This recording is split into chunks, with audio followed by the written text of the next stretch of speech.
Yep. Right on the set. Alright, she's gonna film this. Got back from Colorado. Go Broncos. Where it was very cold. I was there for Christmas with my family. Really cold where you don't really want to go outside, don't really feel like going to the gym, and it was much easier to just stay inside and do a workout at home because with all that candy and all that junk food over the holidays, still needed to get those workouts in. So I'm going to show you the workout that I did downstairs in my basement, a very small space, pretty crowded with my nieces and nephews' toys and things, but just wanted to show you how just with a few pieces of equipment and specifically a resistance band, if that's all you have, you can get a full body workout in a very tight space. The resistance band I use is from ProSourceFit.com, and you can buy it as a single band or as a set. I strongly recommend using a set of resistance bands because then you can change the different levels, you can stack them together and add on more. And if you use my code HOLLY15 at ProSourceFit.com, you can get 15% off of any resistance bands and any product actually in general. So I'll show you how to use it in this video. So let's go.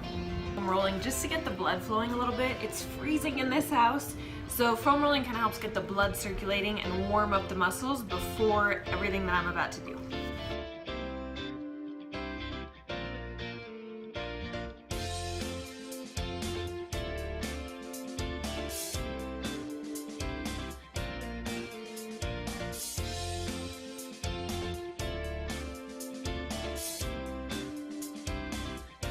Okay, alright, so I'm just going to start with a quick up and down the stairs as many times as it takes for me to just get warm and my breath get going. This is great for home. Anywhere you have a staircase, use that for your cardio to get warmed up.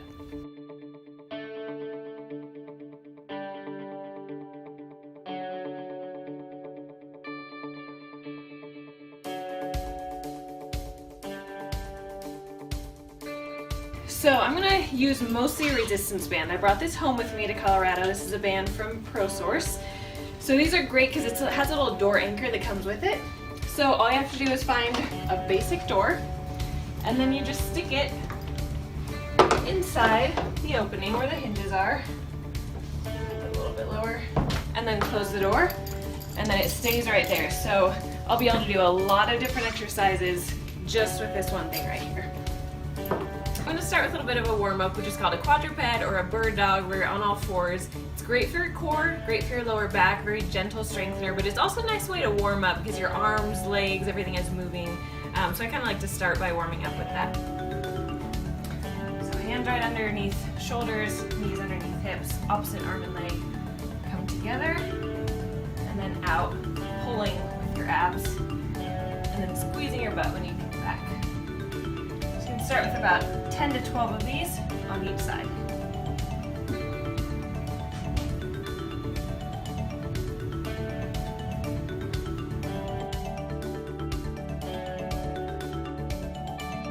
Okay, so then I'm going to do more of a real core exercise. I'm going to start with this band in the door. You want it about shoulder height, so your hands are even with your shoulders. Both handles out in front of you. If that's too hard, you can loosen it up and just do one handle.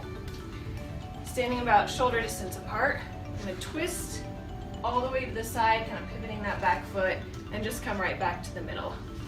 Out to the side, slowly coming back, fighting that resistance, because this will try to pull you back.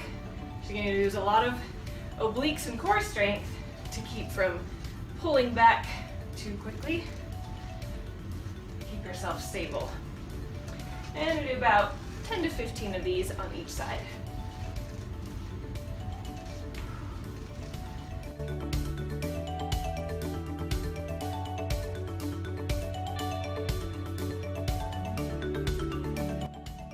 Oh, okay. Send band in the same position. Come down into a squat and do back rows. Just holding the squat so your legs are starting to burn just holding that position. If you want to, you can do rows this way too, close grip. Come up a little bit higher and hit the rhomboids more, or lower for more traps and lats. And just do about 15 to 20 of these. Keep your core really tight, body nice and tall.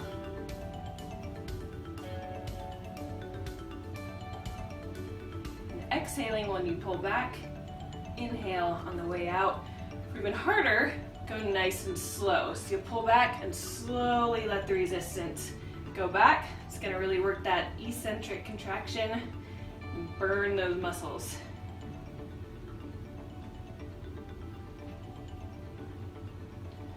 All right, so then from there, you can just scoop right under those bands.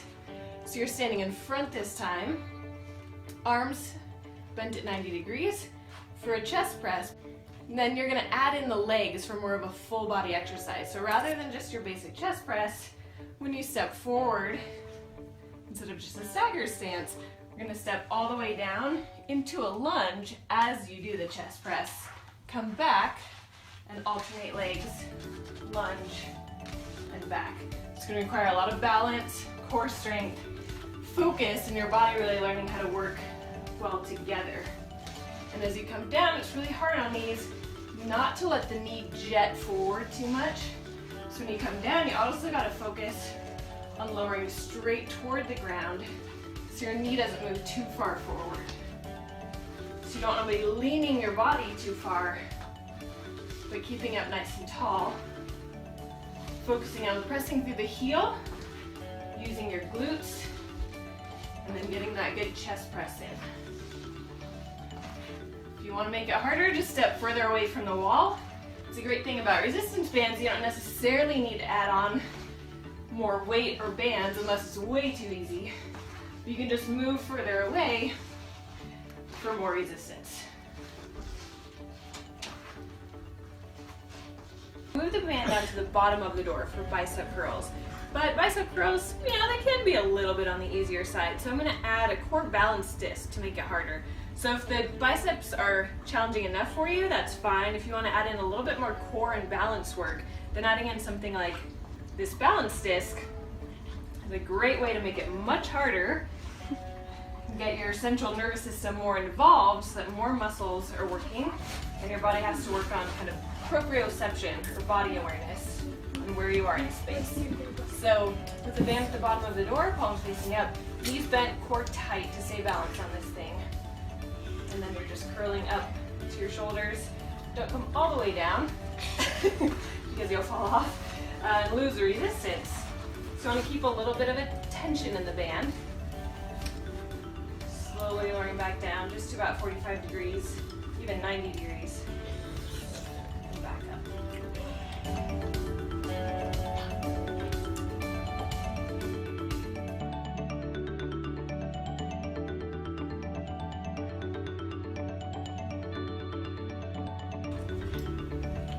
I'm going to do about 15 to 20 of these.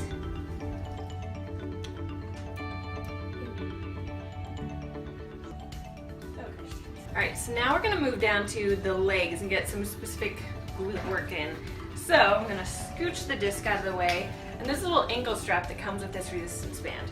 So it's got a little hook for the carabiner, and you're just going to clip it into this hook. Now you can leave it this way, or for me this band is not quite heavy enough to just do one. So I'm going to take out the other one, clip that in as well, set that aside. Then it just loops around your ankle, Velcros on, just like that. And then I'm going to do a kickback.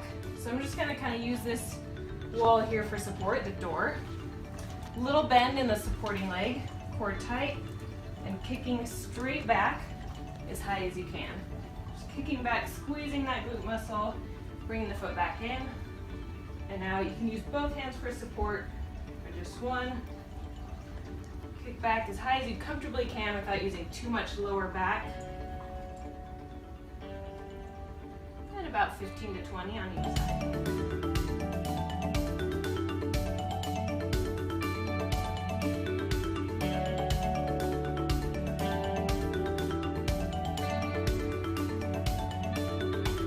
Okay, so then super simple change, you're just going to twist it aside. Now we're going to hit the adductors, a little bit more of that outer thigh area, kind of top of the glutes.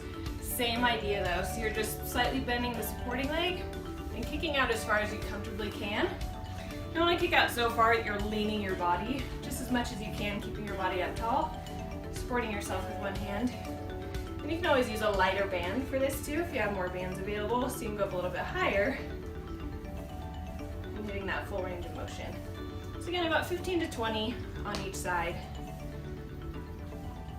And you'll notice that your opposite leg gets a little bit of a workout at the same time, trying to keep your body stable and balanced.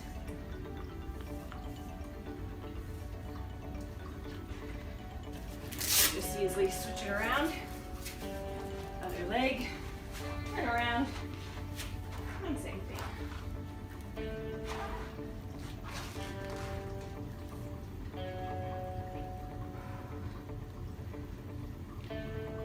Because I haven't done too much shoulders yet. So you can use the band. I've also got dumbbells here, so I'm going to show you a couple different shoulder options. So we've hit chest, back, that is getting a little bit of shoulders, but I want to target those specifically. So one thing you can do is anchor down the resistance band low on the door. You can either let this come all the way through for shoulder raises. So I'm going to do some lateral raises out to the side. So for me, this band is too light if I let it go all the way. So I'm just going to step on part of the band for more resistance and come straight out to the side. Feet just about hip distance or shoulder distance apart. You can also, if you have something more to hold on to, you can angle yourself and do it this way, which creates a little bit more resistance against gravity to make it a little bit more challenging. So you can do that for about 12 to 15 reps, depending on how difficult this resistance band is for you. Basically, you just want to do as many as you can until that shoulder muscle really starts to burn out and you can barely move this thing anymore. So that's option number one. Option number two for shoulders is some dumbbells. So you can just stand feet close together and lift both out to the side at the same time. So it saves a little bit of time on the resistance band. Additionally, rather than anchor the resistance band, you can take the resistance band itself, stand on it, and do this exact same movement. So that's another option with the band, or you can do this with dumbbells. Now these dumbbells are a little light. I'm at home borrowing my sister's dumbbells. So to make it a little bit harder and engage more of the body, I'm going to bring in this core balance disc again, get balanced on there, and then perform those shoulder raises. So no harder for the shoulders, but it's going to engage my core, a lot of mental focus, a little bit of legs to keep myself balanced while I do these, and get the heart rate up a little bit more. So depending on the weight, you can do 8 of these, you do 20 of these, depending on how heavy of dumbbells you have lying around. If you don't have dumbbells or a resistance band, you grab some water bottles and do it that way. Exercise, we're gonna do mountain climbers. I love doing these because you can do them anywhere. It's a great core exercise, and you can perform them 2 ways. You can do slow mountain climbers, really focusing on pulling with the abs and working out the core, or you can do them running, so you get a little bit of a cardio component at the same time. So a couple different ways you can do these. You can use some push-up bars. Go this way. This for me is actually great because I have some wrist pain right now, a little bit of tendonitis.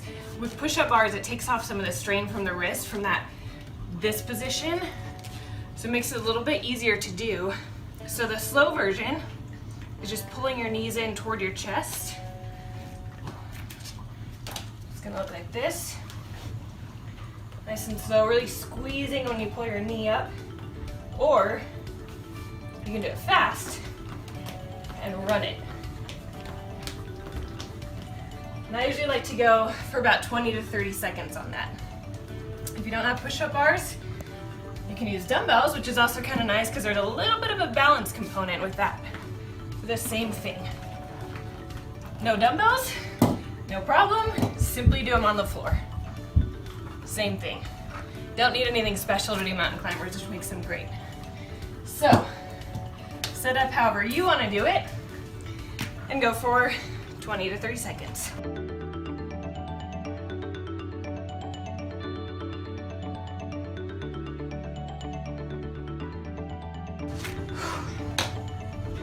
And there you go. It's an awesome home workout. Go through that 2, 3, even 4 times if you have the time. You'll hit just about every muscle group. Get your heart rate up for sure, and you don't even have to leave home for it. So, hope that's helpful. Let me know how it goes, and keep checking back for more.